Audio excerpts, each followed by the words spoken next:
Hello and welcome back. I'm Barbara O'Neill, and today we're exploring a crucial aspect of our health, how our body eliminates waste. Have you ever wondered what happens to the food we eat once it leaves our plate, or why some people seem to struggle with digestive issues more than others?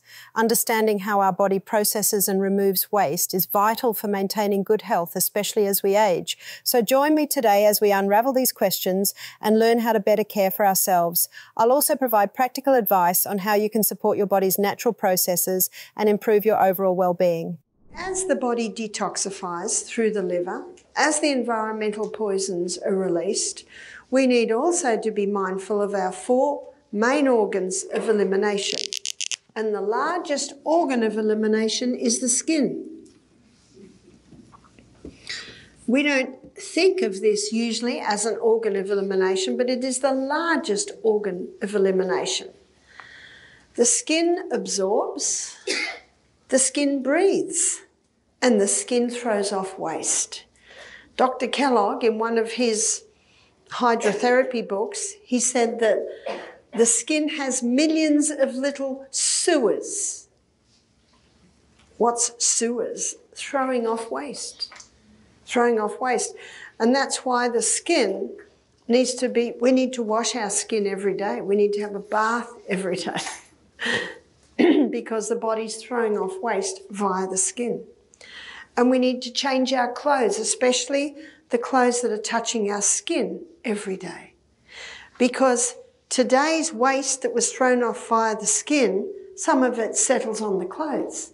And if we wear those same clothes tomorrow, our skin can absorb some of the waste that it threw off yesterday, especially in a hot climate. Now, I'm not talking about the outside skirt, pants, the outside. It's more the ones that are touching our body. The skin has certain needs for it to be an effective organ of elimination. The skin needs to be allowed to breathe.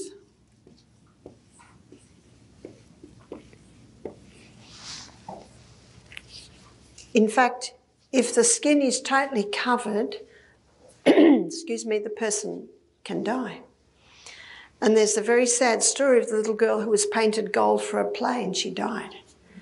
And when they filmed Goldfinger, the James Bond movie, they painted the model gold, filmed her, took that off, then painted the back and filmed that because they knew they couldn't cover her whole skin or she would die.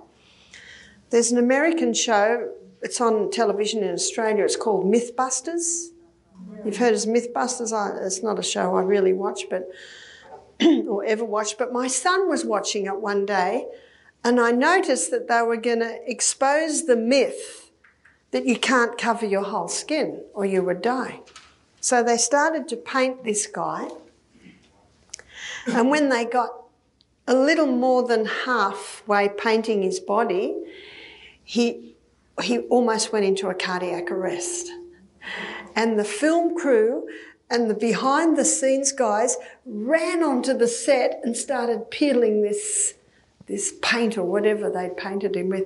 Well, that wasn't a myth that they were busting. That was a truth, that you can't cover the whole of the skin because the skin must breathe. So be very mindful of what touches the skin. Remember, it breathes, but it also absorbs. And it also throws off waste. So it is one of our organs of elimination.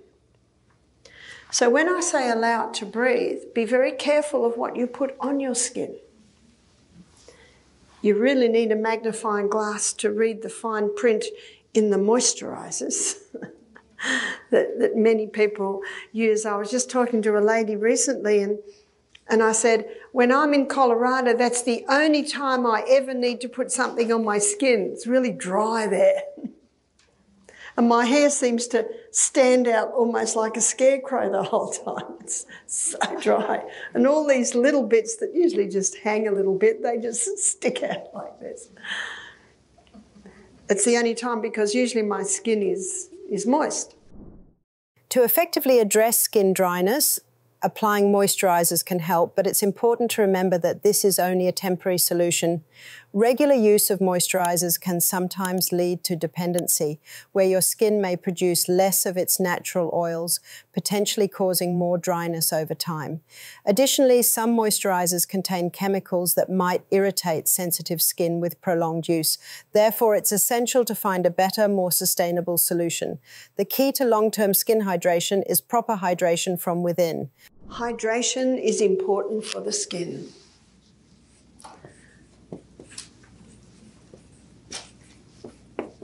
So how many glasses a day? Approximately 8. And that's 8 ounce glasses a day. Because the water loss in a day is this. From the kidneys, we have a 1.5 litre loss. And I think you know that a litre, that's what we use. It's the same as a quart. So 1 litre is 4 8-ounce glasses, that's a quart. So you lose 1.5 litre from the kidneys as your urine, and from the skin, you use 0.5 of a litre loss. Now, if you're working out in the garden and you're perspiring a lot and it's a hot day, you might lose even 0.8 of a litre loss. From the colon, it's a 0.3 of a litre loss. And from the lungs, it's a 0.2 of a litre loss. So that's 2.5 litre loss in a 24-hour period. So we need to be replacing at least 2, that's your 8-ounce glasses, and the other half litre can come in your fruits, your vegetables. So the skin needs for us to be well hydrated.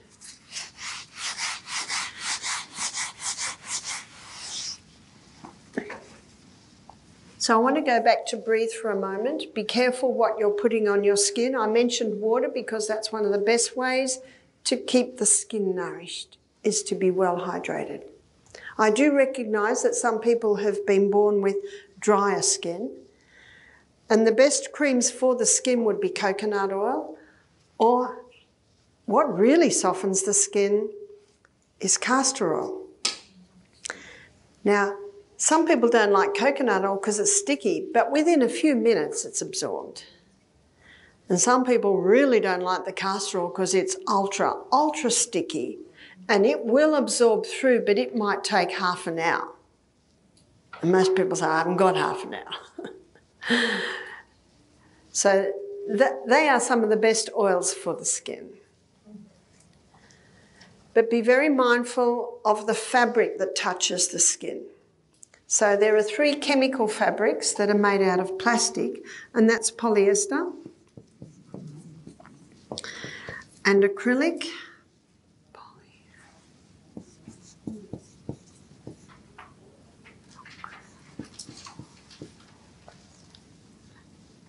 and nylon. So these are really chemical fabrics. It is not usually men who are prone to these chemical effects on the skin, but rather women. Their attraction to pretty things can lead them to choose clothing and accessories that may not always be skin-friendly. Let me tell you this, most bras and underwear are made from synthetic fabrics rather than pure natural fibres, which can lead to further skin irritation and discomfort. Synthetic materials often trap moisture and heat, creating an environment where bacteria can thrive and potentially cause infections or rashes. One of the most effective natural remedies for detoxifying the skin is sunlight. So the sun purifies, let it detoxify your clothes. What's interesting is when you wash the fabrics, it's really stiff when it's wet, reminds me of wood. And then you hang it out and it can go really silky. Of course cotton, but again cotton must be washed. And also hemp. Hemp is another natural fabric. Wool, I have a lot of wool clothes. I left most of them at my daughter's place because I thought it was going to be hot here, but apparently it is going to warm up. What about next to my skin? If you get merino wool or lamb's wool, it's very soft. In Australia, they have, of course, a lot of wool products. And I have a big, thick woolen jumper I got from Ireland, an Aran jumper, and it is a little prickly, but it didn't touch my skin. It's on the outside.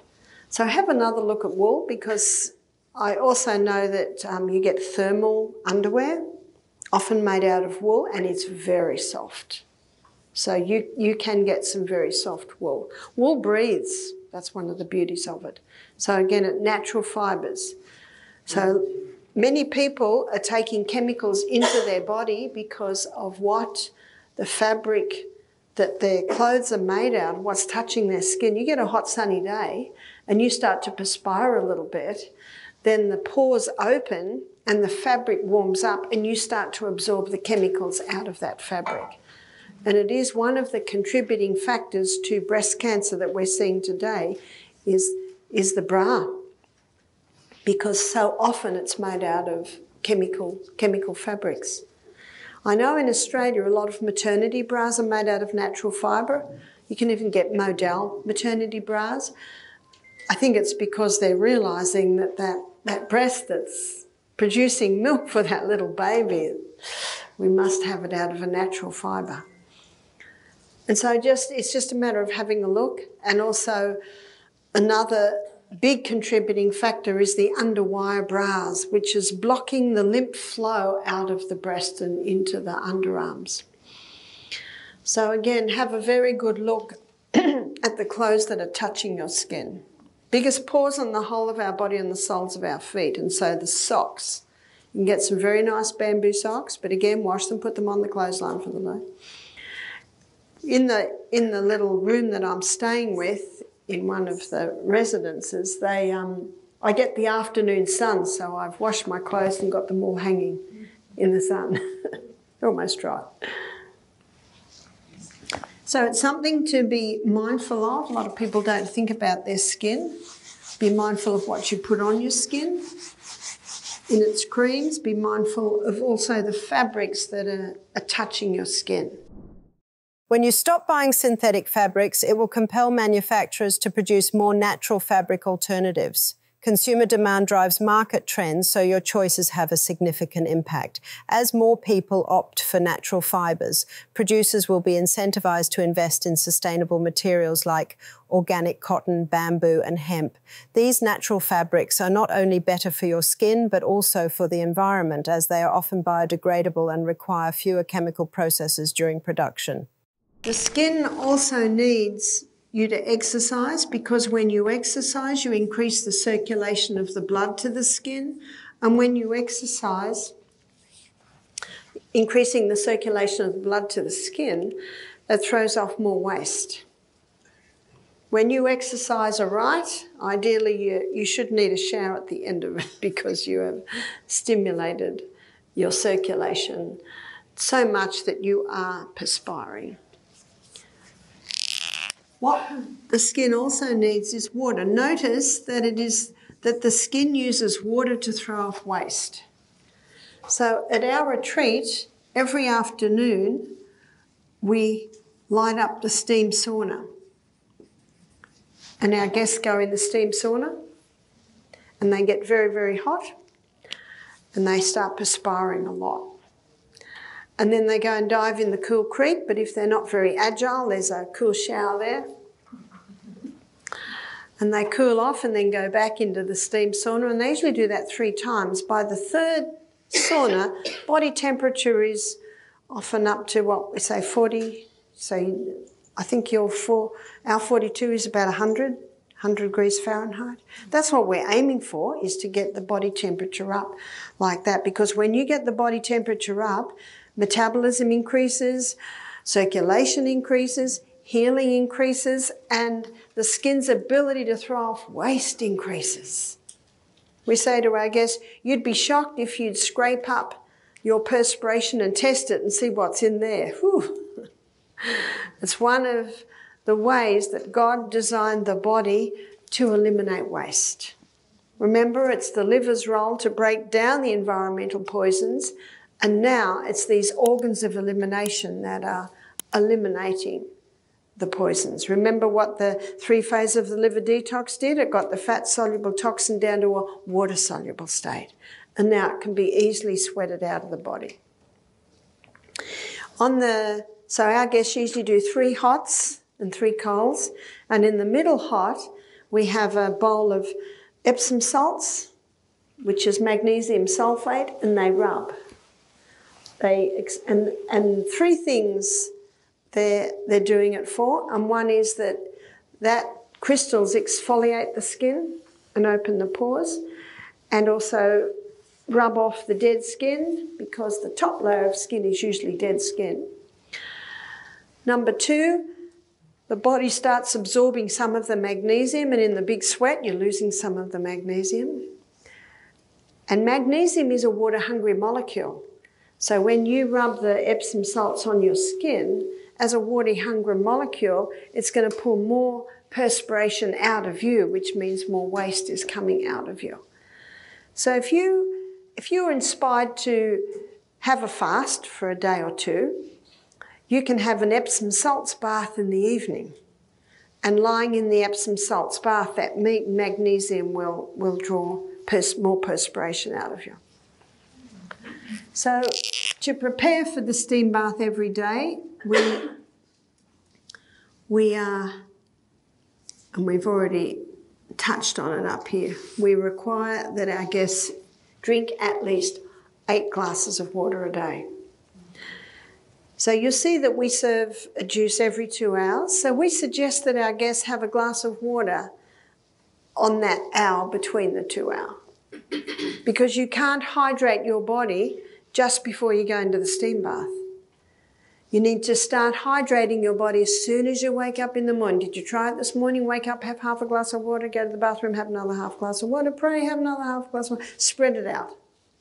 And you'll be surprised how much water you can get into your body, little by little by little by little. So the water on the inside and the water on the outside, and also daily wash. So we suggest that our guests have at least 2 showers a day while they're on the detox. So 1 after their morning walk, and the steam sauna can also account for 1. Another organ of elimination, not often seen as such, is the lungs. And the lungs are also eliminating waste. And I mentioned an interesting little organ just in the throat here called the tonsils.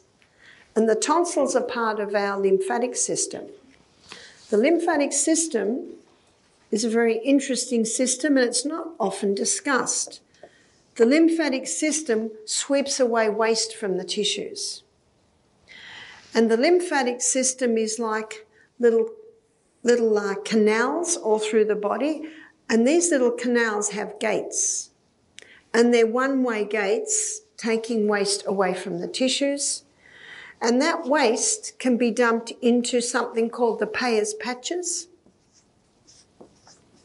And the Peyer's patches are little lymphatic nodes that are in the colon. And of course that can be easily released out with the daily evacuation, but the other lymphatic organ that's in the throat is the tonsils. And the tonsils throw waste straight out. These are the only 2 lymphatic vessels that throw waste straight out. The other lymphatic little canals, what they do is they take the waste into the nodes. So you've got lymph nodes in your neck, you've got lymph nodes under your arm, you've got lymph nodes in your groin. And there are lymphocytes in there that are a type of white blood cell. Then the waste is put into the blood, and then it's either sweated out or breathed out, or we'll look at kidney and colon as well. But the tonsils, it's thrown straight out. And that's why on your morning walk, you might cough up a thing or 2, rejoice, that's just come from your tonsils, because your tonsils are taking the waste out that your lymphatic system dealt with. So they're a great organ, but if a person has an allergy, their tonsils are going to get overworked. So it makes no sense to take the tonsils out. What we should be asking is, why are the tonsils overworked? And the tonsils can be overworked because the person is breathing in chemicals or breathing in molds, or they're eating food that the person has an allergy to.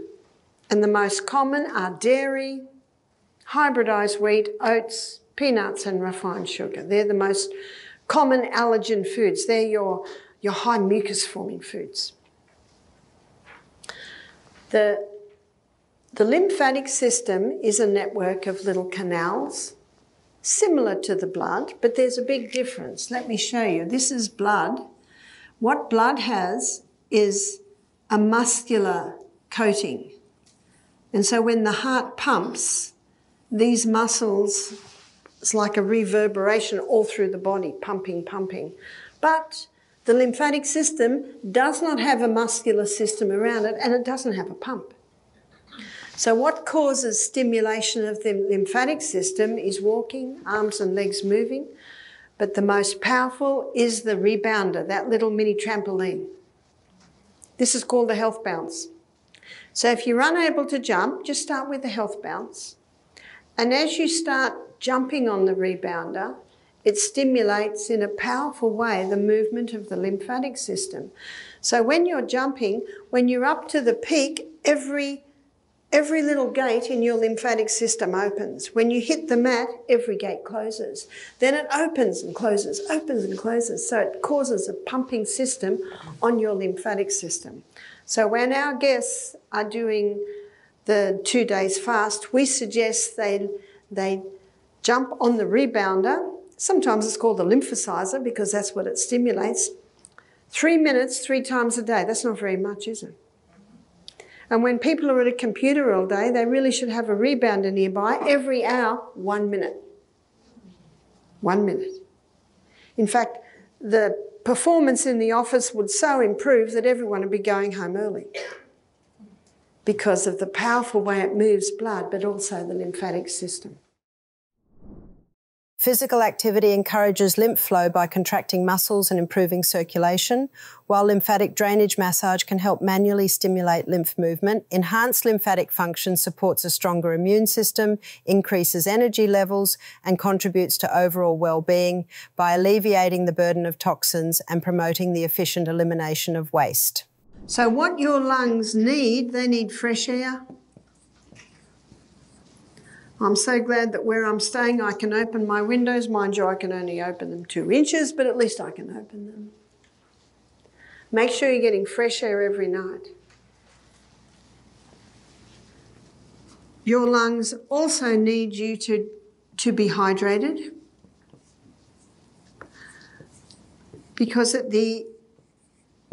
I'll draw it to show you. So here are our lungs. That's one lung. The trachea splits, comes down, and then it splits again, splits into little bronchioles. And at the end of every bronchiole, there's like looks like a little bunch of grapes. Here's a bronchiole, and this is at the end of each bronchiole. We have 300,000 alveoli, and it's in the alveoli the gaseous exchange takes place. And in every alveoli, there's a little minuscule droplet of water. And because of the surface tension of water, what's surface tension? Have you ever looked at a little dam or a little stream and there are little creatures running on top? They can do that because of the surface tension of water. But if you squeeze a bit of shampoo in there, they'll sink because that cuts the surface tension of water, allows us to wash our clothes, wash our hair. Because of the surface tension property of water, when we breathe out, it causes the alveoli to collapse, so that when we breathe in, we can get a full quota of air. In dehydration, some alveoli don't have that little bit of water. They don't totally collapse, which means they don't get rid of all their carbon dioxide, which means when the person breathes in, they're not getting their full quota of air. So you can get more oxygen into your lungs, into your body, by being well hydrated. So lungs need hydration, lungs need fresh air, and lungs need for you to exercise. When you exercise, you increase the power of your lungs. When you're getting to that top of the hill, remember, always nose. Lungs also need you to only nose breathe so that the air is purified, humidified, pressurized, moistened, always nose breathing. Exercise strengthens the lungs because it opens the lungs. And it causes us to be abdominal breathers. When people are only breathing with high chest, often they're only accessing the top half or 2/3 of their lungs. That means down here is not getting this air in and out. The Framingham Heart Study showed that by the age of 50, many people had lost 40% lung capacity. So why have they lost lung capacity? They've lost lung capacity because they never exercise. So those lungs are never getting that full workout. They found by the age of 80, most people had lost 60% lung capacity. So it's time to exercise. It's time to exercise and practice nose breathing. It allows then the lungs to release the waste from the gaseous exchange at the cellular level, but the lungs must have it in and out through the nose. Thus, the lymphatic system plays a critical role in eliminating toxins and waste from the body, complementing the functions of other detoxification organs such as the liver and kidneys. By ensuring efficient lymphatic flow through regular exercise, massage, and proper hydration, you can significantly enhance your body's ability to detoxify itself. Our kidneys filter the blood, and the kidneys do it in quite a fascinating way. But the kidneys have certain needs for them to be able to eliminate effectively. They must have water. Our urine should almost be the colour of water. So when the urine is dark yellow, that damages and harms those little nephrons. We have 1 million nephron in one kidney, and our kidney is about as big as our fist. So be kind to your kidney and drink water, but don't drink a lot of water at once. Take it in little by little by little by little. And whole salt. The whole salt is necessary because the more water we drink, the more water we lose, and when we lose that water, it's taking minerals out. Celtic salt contains 82 minerals. So I'll give you a comparison here. So Celtic salt, 82 minerals. This is definitely a whole salt. And Himalayan salt has 75 minerals. So ideally, we use the Celtic salt. And if the only salt you can get or have is Himalayan, it's almost as good. Whereas the salt you buy on the supermarket shelf has 2 minerals, sodium chloride. So we need the whole salt.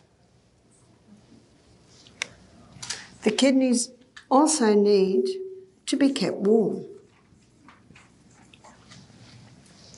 Let me show you. Here is the kidneys, and all the little filtering units are on the edge. And the kidneys are near the skin. But if they're allowed to get cold, not a lot of blood is going to go into the kidneys. And if blood's not getting into the kidneys, it's not getting filtered. Then the waste builds up in the blood. And then the person is now diagnosed with urinary tract infection. But what we've got to ask, why? Why are the microbes so busy with the urinary tract infection? Often it's because the person's dehydrated or the person is not keeping their kidneys warm. I find in the middle of summer in America, you've got to look after your kidneys because every room, every house, every building you go into, it's so cold from the air conditioning. So what happens if the kidneys are allowed to get cold? Then the body starts to build up adipose tissue. I think it's called, here's the belt.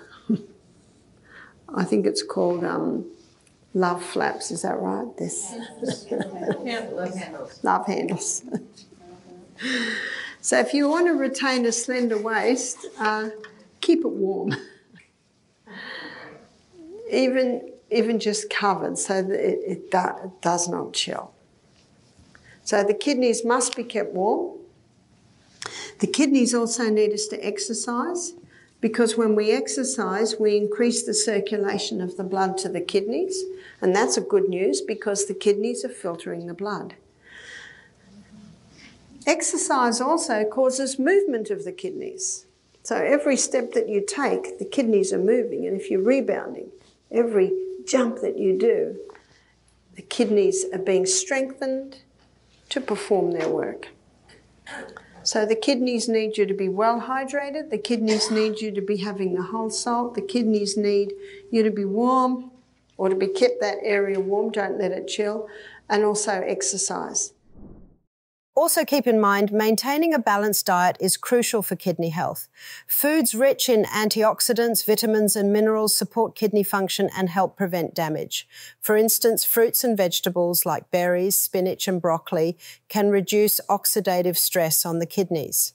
It's also important to manage intake of sodium and proteins as excessive amounts can strain the kidneys.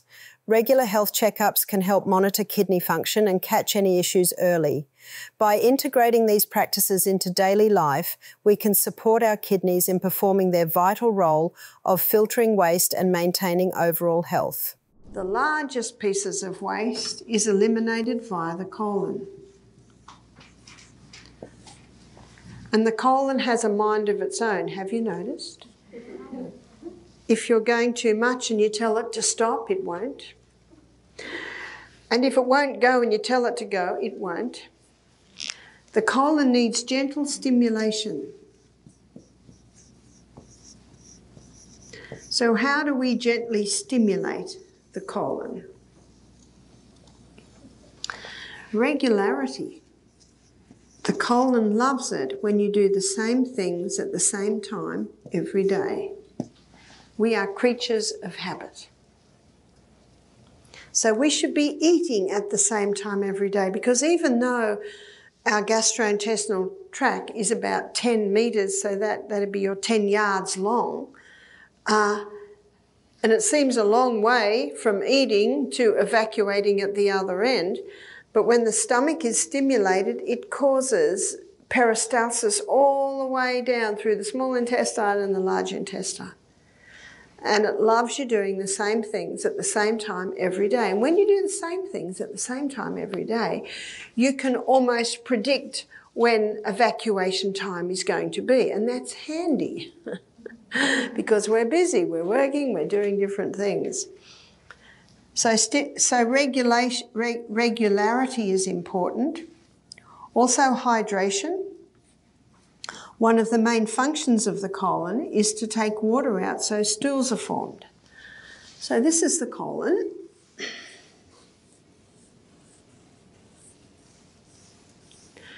And here's the appendix. And again, God did not make a mistake. The appendix is a very important organ of the body and helps to lubricate the colon. And the last part of the colon has a loop. And that loop is held up by a muscle. But regarding hydration, one of the main functions of the colon is to take water out, so stools are formed. You see, when the contents of the small intestine comes into the colon, it's liquid. And so as it goes through the colon, the water's taken out to form stools, and then the evacuation happens. If the person's dehydrated, more water gets taken out than should be taken out, and then we can be left with cement and rabbit pellets. The colon also needs the right position. What do I mean by position? So let's have a look at the person sitting on the throne doing the daily evacuation. Sitting in this position, this last part of the colon, which is held up by a muscle called puborectalis remains taut. It's a muscle. Things can still get through, and we know they can get through. But if the person, when they're sitting on the throne, has a stool in front of them, so that when they're sitting on the throne, they're in the squatting position, puborectalis relaxes. And when puborectalis relaxes, it causes the colon to open right up. And so the contents of the colon can be passed with great ease. So when I was in Africa, Tanzania, only 5 weeks ago, I went into their bathroom and there is a hole in the ground or in the floor. It's all tiled and it's a flush toilet. And also when I was in Singapore, I saw the same thing. And when I was in India, I saw the same thing. So many countries traditionally, the way they go to do their daily evacuation is squatting. Science now shows us it is the best way to do the daily evacuation because this muscle called puborectalis relaxes when the knees are up, allowing the colon to empty with much greater ease. But not only that, it takes pressure off the anus. And if this person here hasn't been for a day and they decide to help things along a bit and strain, all the pressure goes here and something has to give. It's called hemorrhoids. It's not a very pleasant experience. When I was working in the operating theatre, we did a hemorrhoidectomy. What the surgeon does is he gets a suture line, ties it around the neck of the hemorrhoid and just cuts it off with scissors. And I think, how's that person going to feel when they wake up? By the way, how's that person going to feel when they do their first evacuation? Torture's alive and well. And because it's so painful, they take painkillers. And what does painkiller do to the colon? Dehydrates even more. It sounds much easier to go to Bed Bath & Beyond and buy yourself a squatty potty, which is a little stool that sits around the toilet and allows us to mimic the squatting position with our daily evacuation. So squatting can help prevent hemorrhoids. Squatting can also help to heal from hemorrhoids. So it's a great way to protect the colon, is to get into the habit of squatting. To support optimal colon health, it is essential to consume a diet rich in fibre, including fruits, vegetables, whole grains and legumes. Fibre aids in regular bowel movements and helps remove waste more efficiently. Consuming probiotics from sources like yogurt and fermented foods and reducing intake of processed foods can enhance colon function. The colon also needs daily exercise. Because when we exercise, we increase the circulation of the blood to the colon, and when we exercise, we also cause movement in the colon. So daily exercise is important for the proper functioning of the colon. The colon also needs us to relax. I'm a colonic irrigation therapist. I was taught colonic irrigations many years ago. My teacher's dead now. She was 90 when she taught me. She used to say, tight mind, tight colon. So it's important to relax. One lady said, it just annoys me when my husband takes a book to the toilet. I said, you got to take a book. Relax. And when you relax, it relaxes the colon. The Bible says it's in Proverbs 22 17:22. Proverbs 17:22 says, a merry heart doeth good like a medicine, but a broken spirit dries up the bones. I'd like to suggest that a broken spirit dries up the colon. Relax. See, I've got a book at home that I'm halfway through reading. It's called The Second Brain, and it's about the colon. The colon also needs fibre, because what fibre does, it massages the colon, it sweeps the colon. And all plant foods contain fibre. The only plant foods that don't contain fibre are your refined foods that have had the fibre taken out of them. So you see the structure of the colon. It's got little corners, little grooves, and it needs to be swept every day. So what fibre does is it sweeps the colon, but what fibre also does is it stimulates peristalsis through the colon. So when we eat, that peristalsis all through the gastrointestinal tract is stimulated. And often we have 3 meals in our gastrointestinal tract at one time. And that's why when we eat breakfast, usually the day before's meal is evacuated. And when we eat lunch, maybe the breakfast is evacuated. We should be evacuating, ideally, a meal. The transit of a meal should take 16 hours. But in a study done on Americans, they were found that they were evacuating twice a week. So what's happening is waste is building up in here. And remember the microbes, the microorganisms come along to clean up the waste, and etc., etc. So it's important to make sure your organs of elimination are eliminating effectively. Also, the population of the colon has a lot of microbes, so cultured foods are important. And cultured foods contain what's often called the friendly or the healthy flora, Lactobacillus acidophilus, bifidobacterium. So it's a good idea to include cultured foods like sauerkraut, miso, yogurts, kefir. Your cultured foods help to keep the colon populated, in fact the whole of the small intestines as well, with the healthy or the friendly flora. Unfortunately, there are many drugs that kill off this friendly or healthy flora. And that friendly or healthy flora is also important part of our immune system because it also works with the Peyer's patches. Remember those? They're like little nodules like this that are they're mostly in the large intestine, but they are also some are found in the small intestine. And that's why your healthy flora in the gut is so important for your immune system, because these Peyer's patches have lymphocytes in them. There's your white blood cells. And your lymphocytes are like the scout. They're scooting around through your blood, through your tissues, looking to see if there's any problems.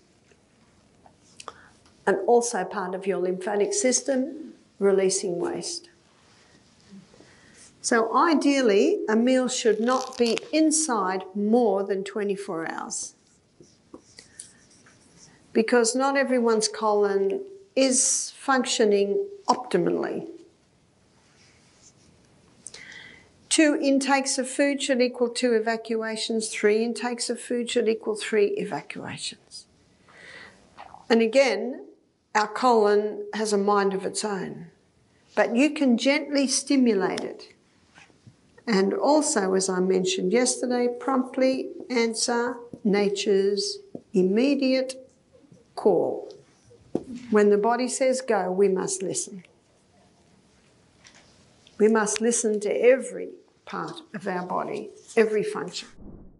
The uterus is another important organ of elimination for women, particularly through the process of menstruation. During the menstrual cycle, the uterus sheds its lining, which is a natural way of removing excess cells and metabolic waste from the body. This monthly cycle helps maintain hormonal balance and prepares the body for potential pregnancy. Proper menstrual health is supported by maintaining a balanced diet, staying hydrated, and managing stress levels. By ensuring these practices, women can support their body's natural elimination processes, enhance overall well-being, and reduce the risk of issues such as irregular periods or excessive menstrual discomfort. Smaller organ of elimination called the tongue.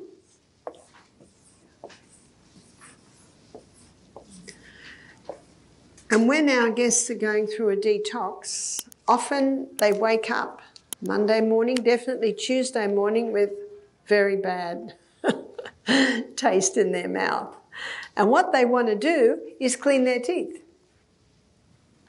But I don't suggest cleaning the teeth in the morning because there's a little bit of B12 in your mouth in the morning. So when you wake up, that's the best time to have your water and get that B12 down. There is a way to clean the tongue. It's called oil pulling. Dr. Bruce Fife, who's written many books on coconut oil, he's got a whole book on oil pulling. What's oil pulling? It's putting a spoonful of coconut oil in your mouth and then swishing. Swish, swish, swish. You might swish for 10 seconds, rest for 10 seconds, swish for 10 seconds, rest for 10 seconds. And usually you would oil pull for at least 10 minutes. If you've got time and you're able, you might go 15 minutes. It's called oil pulling because the oil pulls waste out of the tongue. It pulls waste out of the glands under the tongue. It pulls waste out of the blood vessels under the tongue. And so when you oil pulling and when you finish, please don't release it down the sink. Do you call it a sink or a plug hole? Call it a plug hole. Because the coconut oil will go solid and you'll block up your plumbing. So please release it in your trash can, or if you've got a yard, release it out on the grass. Take water and rinse your mouth a couple of times and release that out because that oil will be full of waste. I'll give you an illustration. My son-in-law Matthew, he was lacquering a floor and he kept all the windows shut because it was a dirt road outside. But he was breathing in this lacquer, which was a little toxic. And when he got home, he felt ill from the exposure to the chemicals. And he had an idea. He just heard about oil pulling. So he put the oil in his mouth, swish, swish, swish, and within 1 minute, he could taste the chemicals. He released it out, rinsed his mouth, and did it again. The next time, it took 2 minutes. Now, he did this over 10 minutes, and he did it about 15 times. And by the time 10 minutes was up, he said that there was hardly a taste of chemicals in his mouth. And he felt so much better. So it's a very easy way to get those chemicals out of your body quickly. And of course that was an extreme illustration, but it just shows how effective that oil pulling is at pulling waste out, even pulling the chemicals out of the body. So when our guests are doing the 2 days on juices, we suggest that they oil pull about 3 times a day. I know often, especially if I've been travelling, flying a lot, I oil pull in the morning, and when I release it out, I always cough up a lump or two and I say, thank you tonsils for pulling that waste out. I've known people that have had infected gums, bleeding gums, and they oil pull 3 times a day, and within a week their gums are not bleeding or infected anymore. So it's a very simple little thing to do. We're not used to a mouthful of coconut oil. But there's a pathway in my brain now that says it's all right, she's not going to swallow it. She's just swishing. I find the coconut oil is the best. I ran out of coconut oil once and used olive oil, but it was not as nice as the coconut oil. Yes? What about castor oil? I've heard about Castor oil is very, very thick. And one of the beauties of coconut oil is it's antimicrobial, it's antifungal, so the coconut oil it's another reason why I think it's one of the best. Yes? Will oil pulling help cavities? Will oil pulling help cavities? It'll help. That's right. It'll help. Our teeth are an illustration of the nutritional status of our body. But it's very good for oral hygiene. As one dentist said, one of the problems with people's teeth and gums today is people don't eat enough hard food, crunchy food. We should be eating apples, carrots and crunchy food to massage our gums and to massage our teeth. And I think we're looking at child nutrition later in the week, where I'll be showing you that's the best food for baby, crunchy. Get them into the habit from a young age. So oil pulling can be a great way to detox in a simple way. It can be a great way to help with gum hygiene, teeth hygiene, and also help to pull that waste out of the tissues. By keeping this often overlooked organ in mind, you ensure that every part of your body is working efficiently to promote well-being. Thank you for joining me as we explored how our body eliminates waste through the skin, lungs, kidneys, colon, and even the tongue. Each organ plays a crucial role in detoxification and maintaining health. By applying the insights we've discussed, you can better support these natural processes and enhance your overall well-being. Feel free to reach out with any questions or to share your experiences. Here's to a healthier, more balanced you. May you continue to support and celebrate your body's remarkable abilities.